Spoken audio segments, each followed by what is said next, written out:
आतमध्ये जाताना त्याच्या अगोदरच सांगतो, कामेश कांबळे जे आमचे सदस्य होते त्यांना मी आणि मकरंद आबा आम्ही लिफ्ट मधलं वर घेऊन जात असताना मान्य शिवेंद्रसिंह राजे भोसलेंनी त्यांना हरवलं.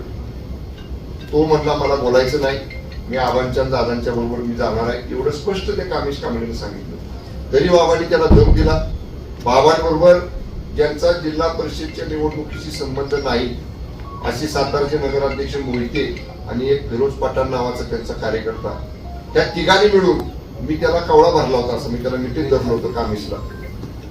माझ्या मिठीतनं सोडून त्याला उजव्या बाजूच्या वरांड्यामध्ये ओढत नेलं.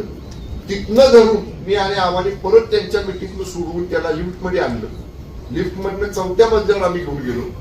अगदी दरवाज्यातनं आतमध्ये आमच्या सगळ्या सदस्यांच्या बरोबर, तुम्हाला आमचे सदस्य सांगतील, आमच्या सगळ्या सदस्या बरोबर ते कामेश कांबळे जाऊन आमच्या सदस्यांच्या बाजूला बसले.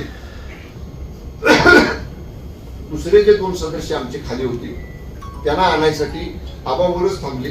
शशिकांत शिंदे साहेबांनी आम्ही खाली आलो. तोपर्यंत शिंदे साहेबांना लोकांनी सांगितले की बसमध्ये बसणाऱ्या सदस्यांना सुद्धा आत सोडत नाही, त्यांची बस सुद्धा बाहेरच उभा केलेली आहे दरवाज्यावरती.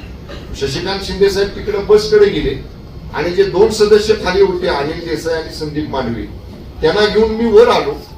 मी वर आल्यानंतर 4थ्या मजल्यावर गेल्यावर बाबा जसं सांगतायत 101 साध्या वेशातले पोलीस त्या लिफ्टच्या समोर उभे होते.